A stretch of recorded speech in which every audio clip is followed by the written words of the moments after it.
Hey kids, it's Arp.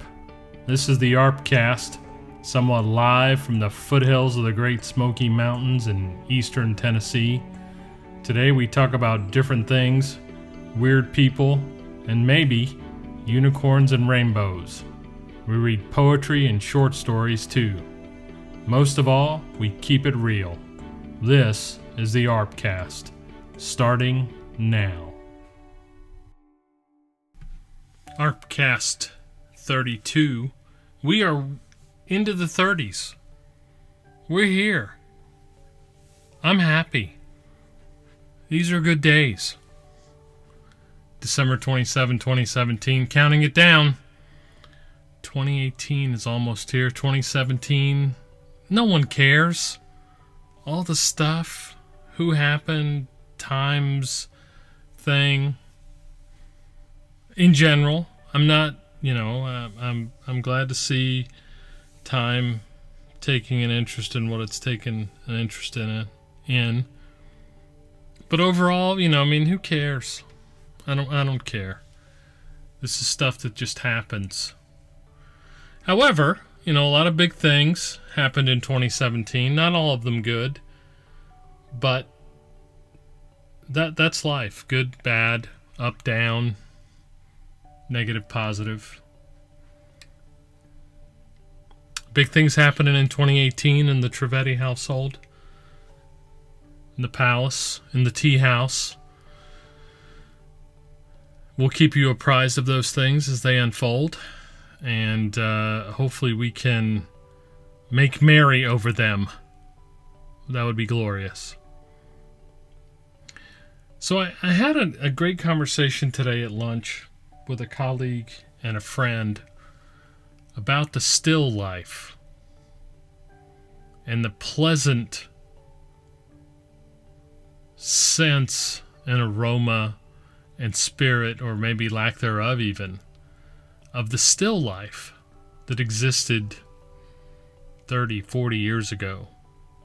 Having grown up in the South, I think it was a very interesting time in the mid-70s and into maybe the early 80s, before it just went crazy. It just got away from us. We were focused on the big things, big houses, big cars, big everything. Everything. And I can remember, and I think I've talked about this, but I'm going to go a little deeper tonight on this aspect of the still life and the solitude and the peacefulness that existed these many years ago. You could cut it. You could cut right through the silence and the tranquility of the 70s. And I grew up in Atlanta. And so, Sundays were typically blue. I don't know if it was by choice or by law.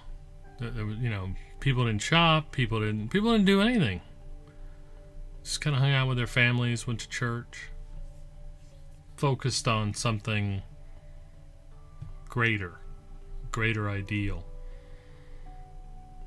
So Sundays I can remember very vividly. And particularly in the winter time, fall and winter, you could take it in, you could breathe it in. There was a fragrance of peacefulness in the South in Atlanta. I mean, it's probably when 285, if you're at all familiar with 285, was 4 lanes, I think. 2 lanes in each direction.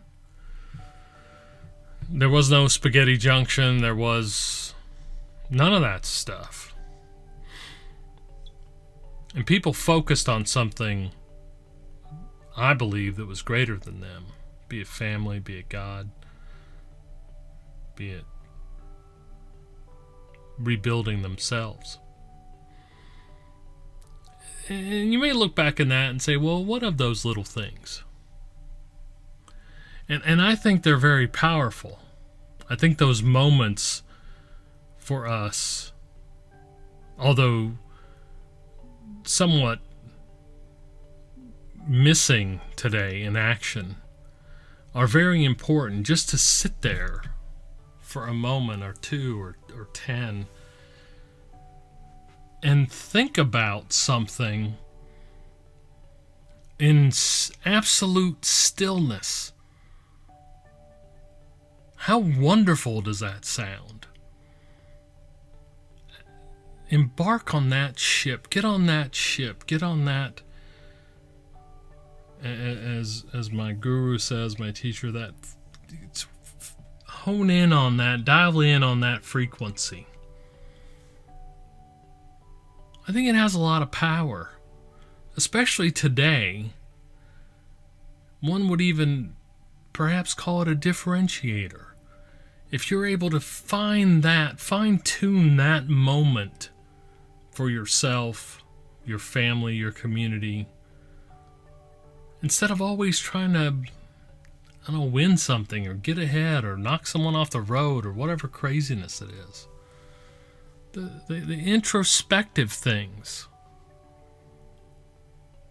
Learn from yourself and how you relate to the world.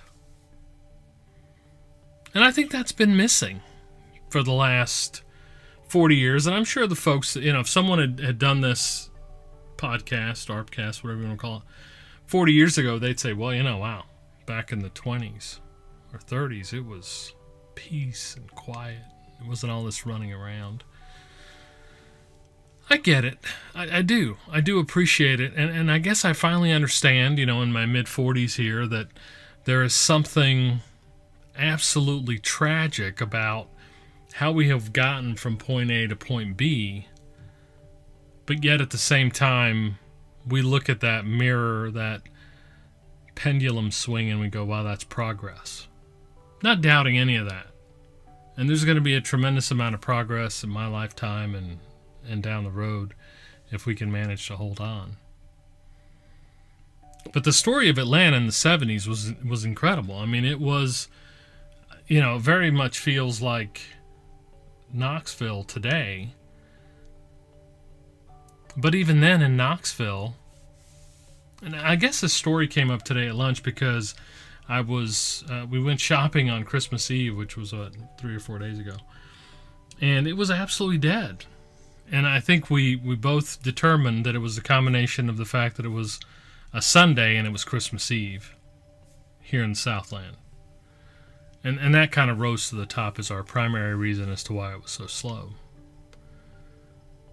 But there's a part of me, perhaps an idealistic, naive part of me, that believes it was a day that people said, you know what, we're not going to do this thing where we go shopping and we try to get the best deal and we make ourselves look good in front of our family and our colleagues and our friends and perhaps even complete strangers. What we're going to do is we're going to focus on something a little bit more important. This still life. Whether it's a sacrifice to God or sacrifice to family or sacrifice to your community. I think that's what we witnessed on Sunday. Just a stripped down portrait of humanity focusing on something else other than the next whatever. I think that's powerful. So as you go into 2018, think about this thing, this still life, this introspection. Until Friday, have a great Thursday. We'll talk again soon. Well, kids, you know who this is. It's ARP, damn it. You have been listening to the ArpCast, a sensational, fact-filled experience meant to change the world. I'm happy you stopped by. Our sponsors, those greedy, wily bastards, thank you too. Make sure to write, this has been the ArpCast. I'm out.